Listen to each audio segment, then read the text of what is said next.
Murakoze cyane mwebwe dukomeza kubana mu buzima bwa buri munsi, mbibutsa yuko iyi ngiyi ari Rwanda Paparazzi TV nk'uko bisanzwe.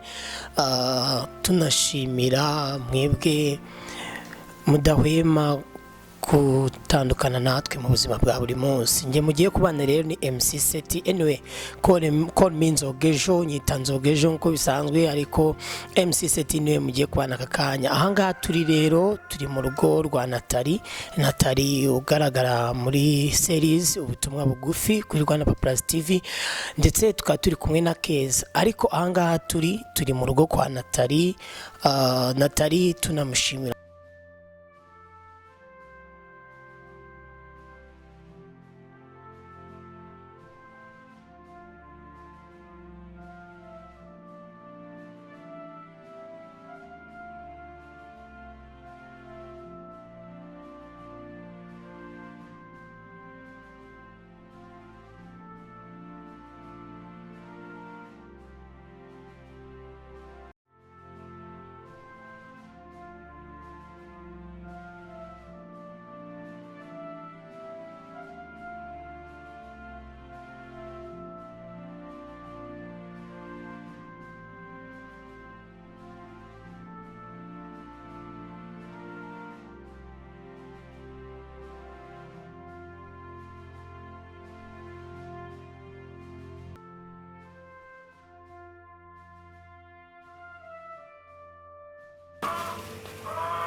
None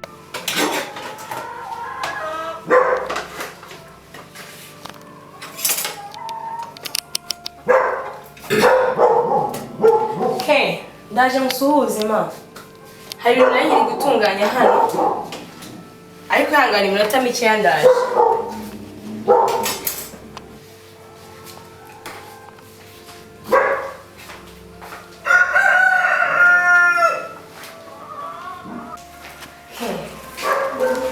Meze bite? Mukuri misi? Misi. Umva nari gutunganya ibintu hariya, ariko ndakuzareka kukuzanira ka sosiso. Soburi cyo nawe. Sikuno nkemera. Rahira. Zatari. Ngo nari. Ambe mfasha kasima yategereza igihe ukati. Abakuri misi. Nakuri mezi ariko nagari cyane. Okay. Nagari cyane. Ni kwa kundi nyine ni yarwa serena nk'ibisanzwe. Ndabyumva ariko sometimes ujya wihangana rimwe na rimwe. Umva ni ndakubwira ni ibigeragezo ndimo. Nizi nk'umuntu uri mu gihano. Ukuri kuri Imana. Sinzi icyo nakubwira ubu ngubu ngiye naracecetse. Meze aho bigeze hose ngiye n'itangazamakuru nta kintu nzongera kuribwira ku bijyanye na yaka cyangwa iki. Ameze ate se yaka ko muri iyi minsi atakigera hano iwanjye? ntabwo kigera hano. Ntabwo yinjiye kubaza niba yaraye aha cyangwa amaze iminsi hano arara hano. Ngiye ubwanjye naramubuze kandi wowe wivugiye ko ngo ndazagira ari wanjye ni iminsi birukamurana iminsi ngahe. Njye navuga ati n'icyumweru uzanye mu marana. Ntabwo muheruka ahubwo ndashaka kumenya ari hano. Murakoze cyane mwebwe dukomeza kubana mu buzima bwa buri munsi, mbibutsa yuko iyi ngiyi ari Rwanda Paparazzi TV nk'uko bisanzwe.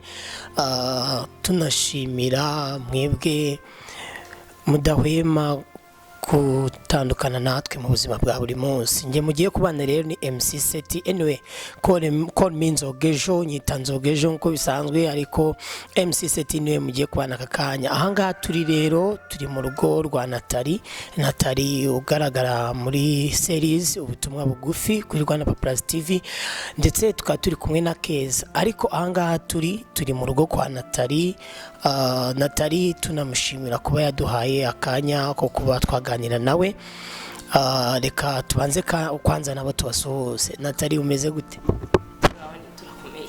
Amakuru y'imizi. Ni meza. Keza umeze gute? Njye nibisanzwe nta gihinduka. Reka mbashimire cyane, ibi bintu ntabwo bisanzwe kuba abakeba namwe. Urabona yuko birimo kugaragara henshi hatandukanye. Urabona yuko adashaka kurekura gutwarira umugabo umugabo gutya na gutya bigaragaye hirya no hino hatandukanye ariko ni ibintu bishimishije cyane kuba tubasanganye muri kumwe.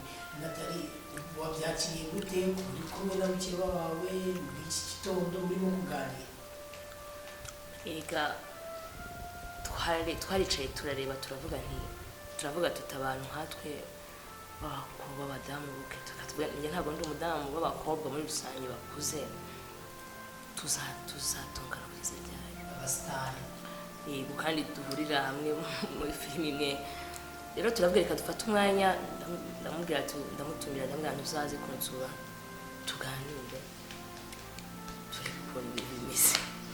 Keza yo ku ruhande rwawe byifashe gute? Wenda reka nanjye nshimira Natali yanyakiriye nabuze twasusa twajya ahubwo sinzi niba nta kandi karimo ngo nzanire n'ubundi kari hahanditse nyarukunde ukuntu nkunda sosiso buriya nahiye kurufite basuza n'akandi kamwe naho ubundi Natali nishimye kuba yanyakiriye. Naho ubundi rero ujya kuvuga ngo twarashwanye ngo dupfa yaka, ibyo ni ibintu bisanzwe n'ubuzima ducamo, ariko njye ikintu kinze hano none muri iki gitondo nje kugira ngo mubaze neza kuko hari interview nabonye akora aravuga ngo yaka nzajya mubona ngo inshuro 2 mu cyumweru bitangazamakuru bitandukanye. Byarambabaje ubu ngubu amaze n'iminsi 2 atari mu rugo. Shuwa ubu yakamaze iminsi 2 adataha. Nje ndavuze nti kuko kubera ko Natali dukinana muri filime urumva tubana bya buri munsi, navuze ntireka nze murebe iwe ndeko ntasanga yaka muri make. Rero ubwo navuze ntireka nze mpagere kwa kumva nawe ubuze umuntu wawe kandi hari aho ukeka yabari ujya kumurebayo. Telefone iyo yagiye ntabwo telefone y'ibiriho akuramo. So navuze yakwakiriye gute mbere yo kuza abanje kumuhamagara cyangwa? Ntabwo namuhamagaye kuko iyo muhamagara ntabwo yari kunyitaba. Njye navuze ntireka nze nyine urumva dufite akantu k'akabazo. Navuze ntireka mpite nza ntamuhamagaye kuko iyo muhamagara byagiye kuzana bya bifu nyinshi. Nta kibazo kuko tubirabaye uri kumva gusa bura mu mutima yacu njye mfite icyo mpananira cyanjye. Navuze ntireka nze murebe niba amaze iminsi ari na hano kuko nubundi numvaga ari kubyigamba mu interview sumenye nimba amaze iminsi aha kuko nanjye sindi kumubona. Kandi nyamara hari umupasiteri waje kudusengera mu rugo yakarihana aravuga ati sinzongera byose aravuga mbese umva turasenga badushyiraho ibiganza. Ariko natunguye nuko byatangiye guhinduka mu minsi 2 ishize bitangiye gusa nk'ibihinduka kandi yaranyishije ko byahindutse.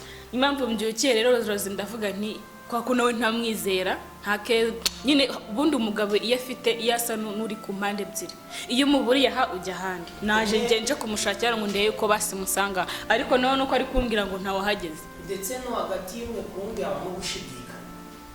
Natali yakase wowe bimeze bitewe igishoro urumva yuko Keza ari nanjye ndatunguwe kubera ko Keza nkimubona amakuru ya mbere amajije yaraye yaka nawe bita bimutungura ko yarazi ko amazi icyumweru hano. Nanjye noneho ntumbi ubu ngubu wenda ninjye wajyaga mvuga ngo nzamuhindura yicare hamwe, ariko ubu nanjye numwe niba amazi icyumweru atari ku mugore wakaba atari na hano ubwo nta kintu mfite nako ndumva bindenze ubwenge.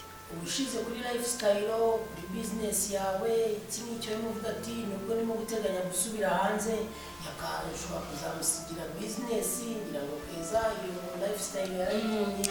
Ese ubu wowe no kuri telefone mu gihe abataraye hano Keza tubwiye yuko nawe amaze iminsi 2 atamuno no kuri telefone yakana ntabwo muvugana. Keza aravuga ko iyo yagiye telefone bitariho yakamaze icyumweru telefone y'inshishamo nimero nticemo.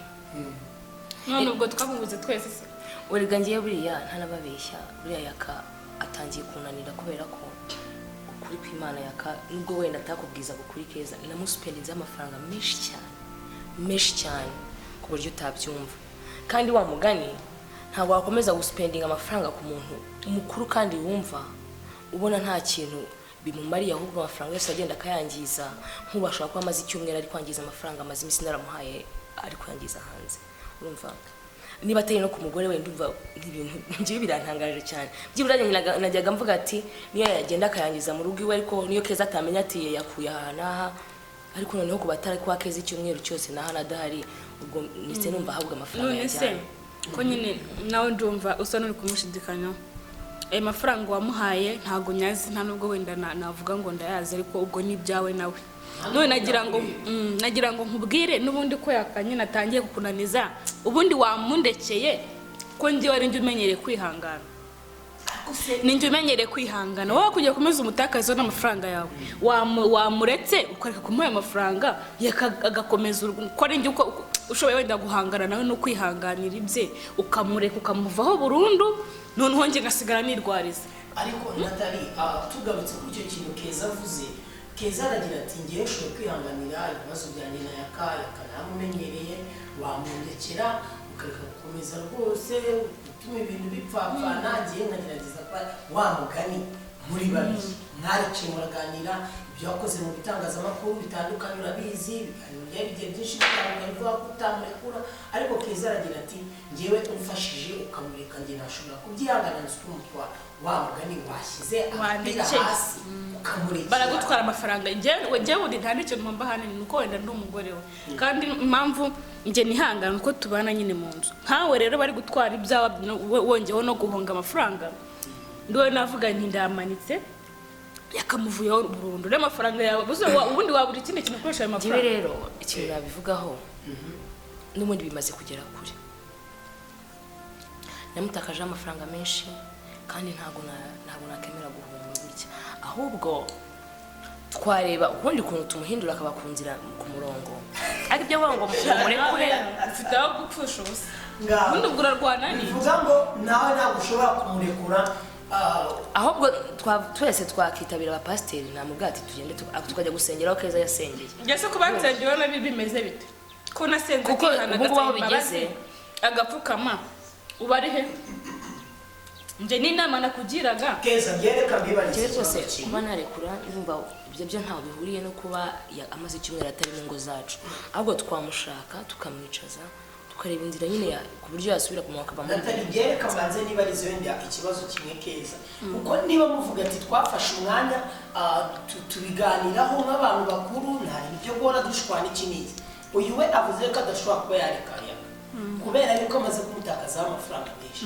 Keza byereka mwibarize nawe nzi neza uko biri kose ntabwo uhagaze nabi mu ikofi sibyo none rero Nathalie Keza aramutse yemeye kugusubiza amwe mu mafaranga yagiye uhayaka ibyo bintu birashoboka ko yakawamureka ese Keza wowe ushobora kuba wakumva umubare wawe mafaranga ukaba yamuha none akabasha kureka umugabo wawe wo kihanganira nk'umugore wagiye kurahira ukavuga ati ndemera ko nzabana na runaka imyaka iyi kugeza ku rupfu burana umuntu ajya kurahira mu rusengero ibintu atatekereje ntabwo ukora ubukwe utaratekereje bivuze ngo uyu nguyu singiye kubivuga nabi ariko ni umugore wo ku ruhande bivuga neza ni inshoreke uca ku ruhande cyangwa mu cyongereza icyo bita side dish ngo ni second bureau ni ukuvuga ngo icyo kibazo warumbajije ni uko wenda ntazi umubare ufatika w'amafaranga uyu nguyu yatanze numva ngo nimba ari amadolari ngo amadolari 50 nimba ari amadolari 500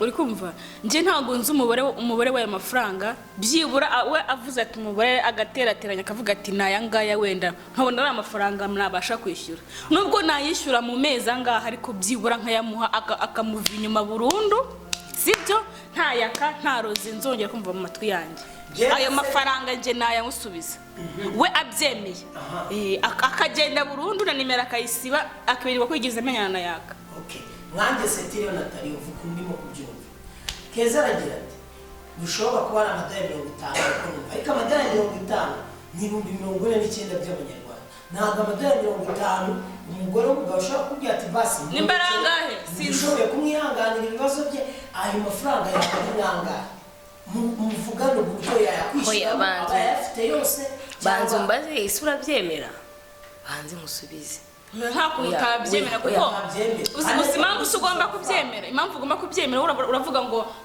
ngo nabakoreye ubukwe natanze amafaranga menshi hano ubwo arayo gusa rega nakubwiye ko yakana mu spend z'amafaranga kora fagitire nyine wowe uvuga uti ni miliyoni zingahe ugomba kuzuza ubundi ukagenda noneho ntabwo ari intambara turi kuganira hano turimo turumvikana mu byoroshye turi niba oya ntabwo ibyo nabikora njyewe rero ikintu navuga kuri ibi niba ko Keza yakemera kwishyura amafaranga yose maze guspendinga kuri yaka kuva muri Canada kugeza ngeze mu Rwanda njyewe amaboko nayazamura nanjye oya mani kukemera nakemera kabisa niba nasubizwa ibyanjye ariko hatajemo kwifuza sibyo wowe ukavuga yo wakore ndakeka yakabahaye urugero rwa makeya yo namuhaye gusa agiye gutanga inkwano byari $5,000 by'amadolari ubwo guhera rero kuyo namwohereje imbere no kuyo maze kumuspendinga tugeze mu Rwanda tugiye kwebara bigira nko muri $25 by'amadolari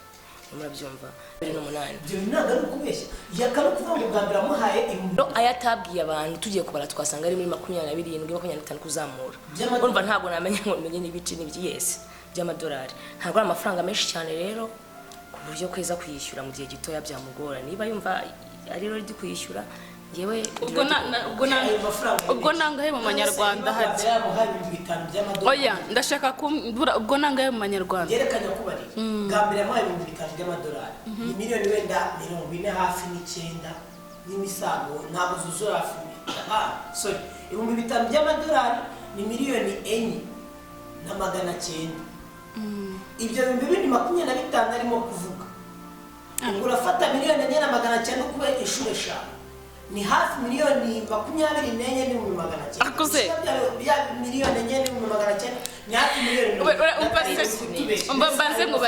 mbanze nkubaze nje nawe tuzi Natali nje nawe tuzi yaka nidukina nitwa turi kumwe kenshi mbabarira umbwire urebe Natali umushire muri aya mafaranga na gutyo aya mafaranga we byibura wowe ubwawe urayafite harimo no kwifuza amafaranga ntayafite umva nkubwire nta kwifuza kurimo kuko amazo ufite ushize warayabonye kwangana ibikorwa nkora uburyo bingana babibonye iyi nzu mu ikamere mumbwire ihagaze miliyoni zingahe hanyuma mumbwire niba udufaranga mbabwiye mwumva kwifuza koko birimo ahubwo ayo ngayo nayo mbashije kwibuka kuko niba imyaka yose namenyanye na yakanyiri Canada najyaga mwohereza buri kwezi nkamwohereza $500 amadolari 500 ejo nkamwohereza 200 tugiye kukuba twasanga birenga izo miliyoni mbabwiye ayo ngayo nayo mbashije kwibuka niba mwumva mwayanyishyura njyewe rwose umugabo wanyu ndamureka ariko niba mwumva ayo mafaranga nyine rwose ndi kwifuza udufaranga duke nk'utwo ngutwo mu bikorwa byanjye mu business nkora ayo ngayo yinjira buri munsi hinjira narenza ayo ngayo wenda gatoya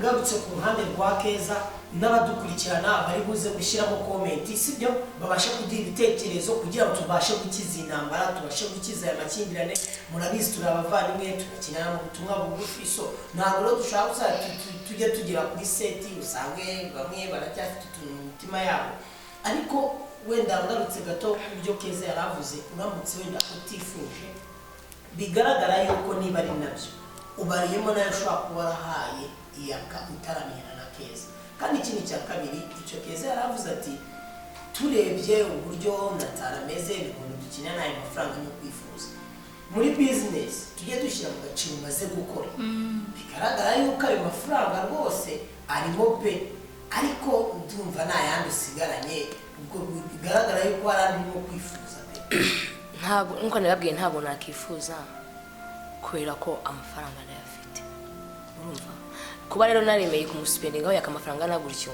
nuko nari nzi ko inyuma hari igisigayeyo kandi kirenze icyo ndi kumuhereza uza amafaranga nemeye nabwo nuko ntayazi nubwo nugupfa kugira ngo nubyase numve kubyo biravuze bishoboka ayo ngayo yavuze ubundi ni gutya baca imanza ntabwo birirwa basobanura ibintu byinshi yemeye ko yishyura umubare w'amafaranga na spendinze kuri yaka ibyo rero mutangiye ngo kwifuza n'ibiki ahubwo yego zirarenga ahubwo zirarenga kubera ko rwose 100% uyu munsi ntabwo twaje kwirarira turi kuganira abantu bakuru ntabwo twaje gutongana ngo tujye mu magambo menshi to explaining amafaranga nababwiye nayo nta kwifuza kurimo, nta nubwo nzifuza mu buzima bwanjye, urumva rero niba mwumva ayo mafaranga mwayatanga ngewe yakanda murekura, ariko niba mwumva mutayatanga tujye mu bintu byinshi mwuka byaramwe mumbabarire, tujye mu bintu byinshi nta bisobanuro ushaka kumva nyuma y'ibyo muri makeya nuko nyishyura amafaranga yakanamuspendinzeho ibindi byose ngewe navuze kuri reka mwereke ikintu cyoroshye hano turimo kuganira nk'uko twavuze kandi wavuze ati turi abantu bakuru niko umaze kuvuga ntabwo dushaka tujya mu bintu byinshi, reka nanone maze wenda Keza nawe natabira dusubize. Ese Keza hari uburyo mwavugana igitekerezo ukaba wamushakira n'igice cy'ayo mafaranga mukumvikanamo uburyo uzajya uyamwishyura, uburyo ayo mafaranga azaboneka? Ese Natali we haramutse habonetse igice kugira ngo ibyo bintu bizorohe wenda mukavuga ati Keza niba atanayafite yose nta nayafite ubu ngubu arareba nayo mutuntu akora kugira ati basi nge tugiye kwandikiranwa dushyiremo ubuyobozi cyangwa se wenda abo dukinana nkatwe umuyobozi wacu batubera abagabo uzajya unyishyura miliyoni mu gihe iki n'iki, cyambaye hano ufite 5 cyangwa ufite Keza igice cyaboneka. Njyewe ikintu nge nabivugaho wenda uvuze neza, ariko ku giti cyanjye nimba kuko ayo mafaranga ariyo yatanze, ubundi njye numvaga twumvikanye nk'abantu b'abavandimwe. Ayo yavuze y'inkwano ngo wakoye angahe? oya ubu 5 by'amadolari sibyo? Nje kwako ayo yandi yahaye yakambere ntago nari ndi kumwe na yakasi, nta nubwo nigeze nyabona. Wenda yo ngo turi kubara nk'inkwano wenda yaba yarangiyeho, nubwo ntazi ko yangiye ariko reka mbare yo nemera, kuko nimba mwaramenyanye we na yakambere ayo ngo yamuhaga niwe wayaryaga ntago yari ngewe, wenda afite n'ahandi yajyanaga sinyazi. Nje navuga nti wenda we yakoshya ibintu kugira ngo bitabigire ibintu birebire. None nje wenda nkavuga ayo ngayo ibyo 5 by'amadolari sibyo, wenda nkaba ariyo nashaka tukavugana uburyo nzayamuha, kuko niyo nzi, kuko wenda niyo mpfa kwemera, kuko yandi yatanze mbere ntago nzaho yajyaga. Ayo ngaya akaba ariyo wenda nashakisha, kuko amafaranga ni menshi ntabwo none nayabonera rimwe. Dutangira ikiganiro mwambajije ni Keza wabimbajije ngo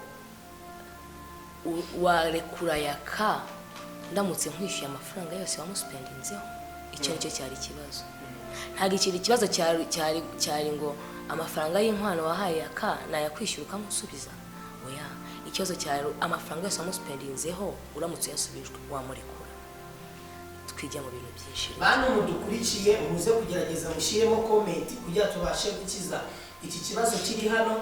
Nanjye aba bavandimwe ariko sereka mbaze nkubaze nawe umunyamakuru mbwira kugira ngo umuntu ubu none nakubwiye ngo ndashaka miliyoni 40 cyangwa 30, ubu none amafaranga wayakura he? Ntabwo mvuze ko yishaka nonaha. Njyewe ndamuha igihe cyose ashaka ndakimuha, agenda bikore. Niba yashaka ubutabazi, yashaka ubufasha, yabwira abantu bakamurwanaho, abo mafaranga nayabona yuzuye azayanzanire, kuko njyewe rwose ntabwo mparira, ntabwo mburana kurekura yakano kunyishyura amafaranga nababwiye. Nta kintu. Natali umaze kwivugira yuko ikiganiro twatangiye tuganira bwa rubumvikane, univugira yuko Keza yavuze yuko amafaranga yose ushobora kuyasubizwa kugira ngo ubikeka. Ibyo bintu maze kutwibutsa natwe twabyukaga deja mbere yuko dutangira ikiganiro, ariko yuko ko hari ikindi kintu twegeze kuvuga. Keza yanavuze ati uramutse wowe uretse yaka njye najya mbasha kumwihanganira, cyane yuko njye ndi umugore tubana mu nzu, ndi umugore afite n'ishingiro n'umugore basezeranye, nzi kwihanganira amafuti ye nagerageza. None wowe ndagira ngo tuze kuva ahangaha tumaze gufata umwanzuro, tumenye ngo basi nitwongera no gura tugiye kujya gukina tuzabwira abagenzi bacu cyangwa se message muri group ya WhatsApp turabavuga ibintu byari byifashe, ndetse n'abantu bakurikiye kuri Rwanda Plus TV bari buze gusigamo comment kugira tubashe kumenya uko ibintu bimeze, kugira ngo rero tuvanga tumaze gufata umwanzuro. Keza aramutse abonye igice cyatangwa ukareka umugabo w'abandi, ese Keza natayabona ubwo nyine mwese ni mu mubura muzajya mwihangana? Njyewe aramutse abonye igice, ubwo igice ni miliyoni 20, nta kibazo rwose nzaba murekuye, ariko twandikiranwe ko nandi nayabona agomba kuzanyishyurira igihe. Keza baremera gutanga igice.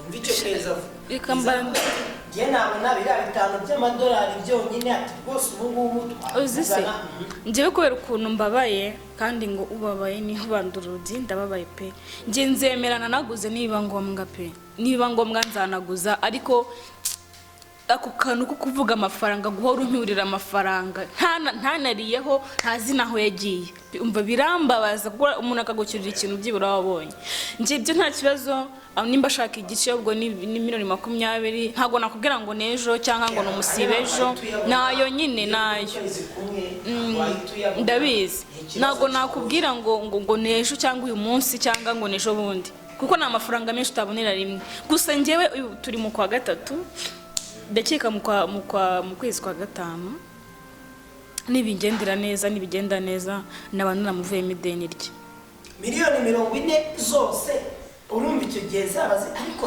njye nibaza n'abantu badukurikiye iki kintu bacyumva kuko njye nimo kukibaza miliyoni 40 zose yakayaziriye gute nyine wowe ntago we ari kutubwira ibyo ashaka ntago nyine se ko tutari dore ko tutazi ukuri ariko nyine kugira ngo amahoro ahinde nzashaka ayo mafaranga icyo gice nkimuhe sibyo ntago mvuze ngo mu kwa gatanu muzabanye miliyoni 40 icyo gice nyine miliyoni 20 wenda nzaguza mfite inshuti n'abavandimwe mfite n'abavandimwe bankurikirana bavuga ati turareba ibibazo urimo uri kumva njyewe wenda navuga nti mu mezi angahe naba nabonye icyo gice cy'ayo mafaranga dore twasosise wakomeza ukanaryaho arimo kuma ruswa za sosise nuko nzikunda nyine nanjye ariko ndayirya sosise kwishyuza miliyoni 40 ariko tukisha sosise nukuvuga ngo rero nari narasoza nje ubwanjye nanyemerere nimba ari no kwandikira tuzandikirane sibyo rupapuro dutora abagabo wenda nkabangahe nje mubwira igihe nzamuhira icyo gice nyuma yaho mbwe nusheho n'itariki nandi asigaye nzamuhira ariko tukavuga ko namara kubona amafaranga ye akongera gusubira inyuma yaka ubwo nyine sinzi kundi kuntu bizagenda nawe ubwo akava inyuma uvuye inyuma oya turi abantu bakuru ntago nakemeza ikintu ngo nyuma nzisubire njyewe icyo gihe burya najyaga mbona dukina nkabona Keza imodoka iramuparitse yaje kuri shooting bra yakigendera burya nk'abantu mudukurikiye ntabwo na Yesu uyu mukobwa afite amafaranga umukobwa urimo kwemera kwishyurira yakamafaranga ariko reka nkubwire buriya mu buzima bwawe n'umugabo cyangwa umugore wawe buryo uzahebe buriya nta kintu kiryoha nk'umugabo nta n'ikintu kiryoha nk'umugore ku mugabo we sibyo mu buzima uzubaho umugabo wawe cyangwa n'umugore wawe ikintu cyose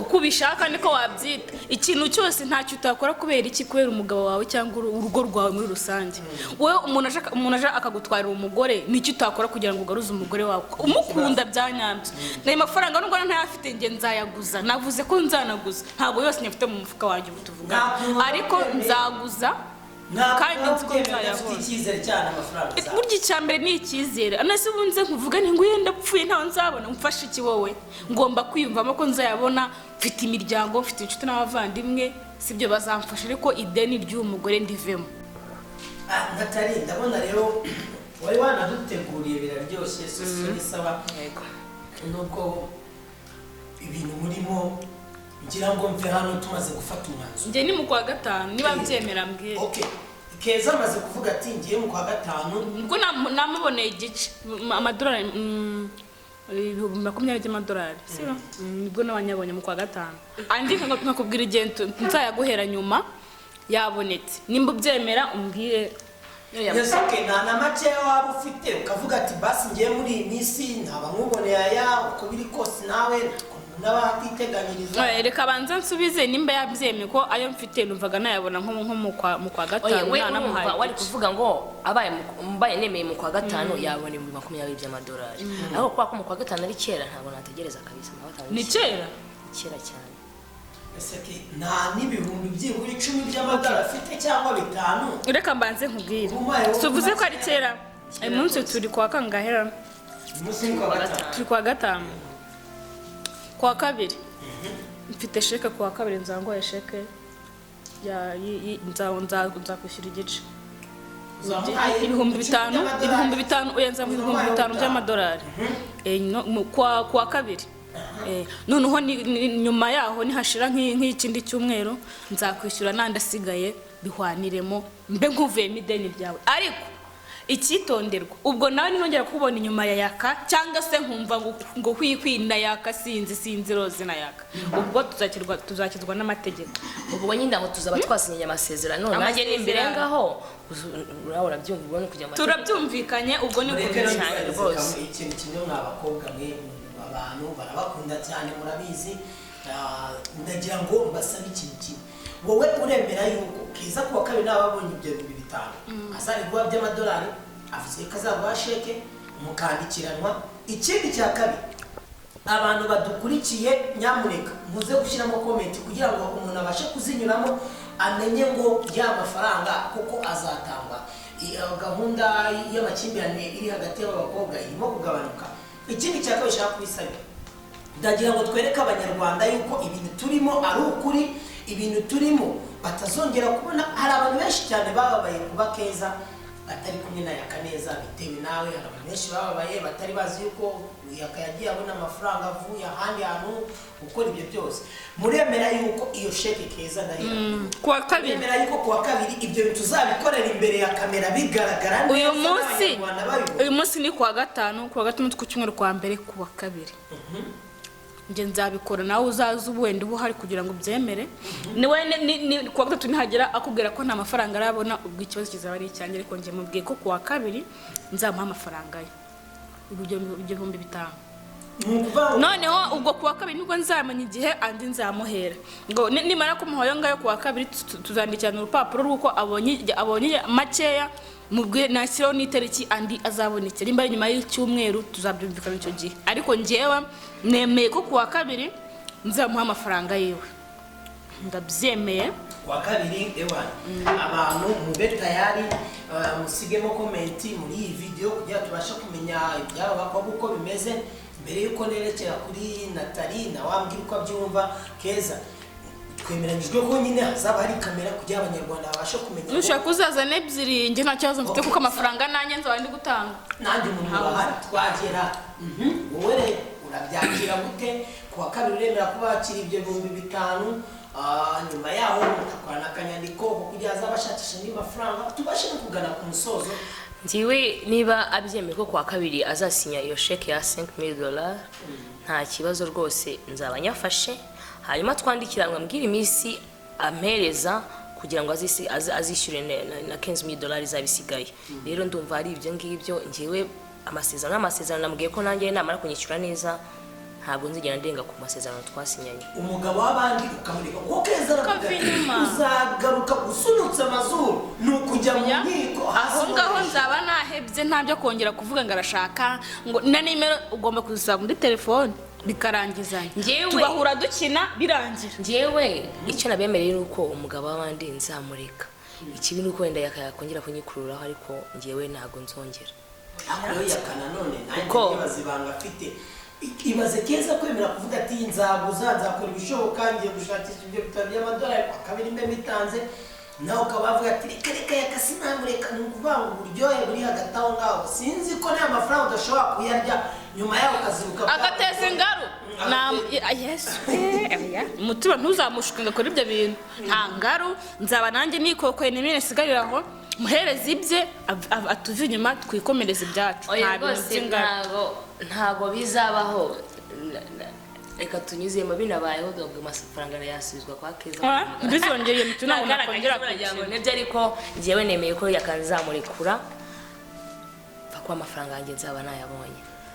Reka nshimire rero we Nathalie wahaye umwanya Keza. Keza yambwiye ati yakamaze iminsi 2 namubona, wasukamerekeza mubona bambaye karibu tugerageza kuganira n'uriya mukobwa.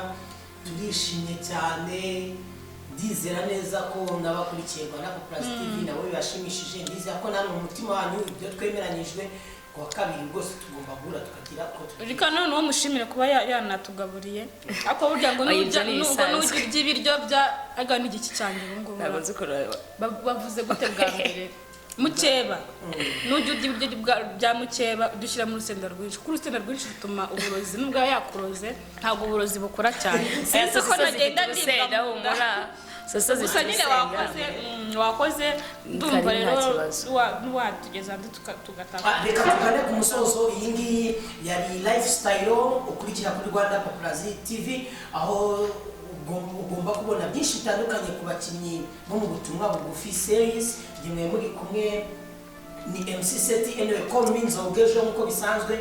Duhure ku munsi wa kabiri kugira ngo tubashe kubona ko Keza azaba yabonye 5,000 abashe kugabanya ideni ry'umugabo, noneho kugira ngo uyu mugore nawe cyangwa se uyu mukobwa abashe kugabanya akarindi ku mugabo w'abandi. Ciao bye bye. Ngemwe muri kumwe ni MC Seti cyangwa se Nzogejo. Kora subscribe kuri Rwanda Paparazzi TV ubashe kugira byinshi bitandukanye. Like, comment and share. Don't worry. Bye bye.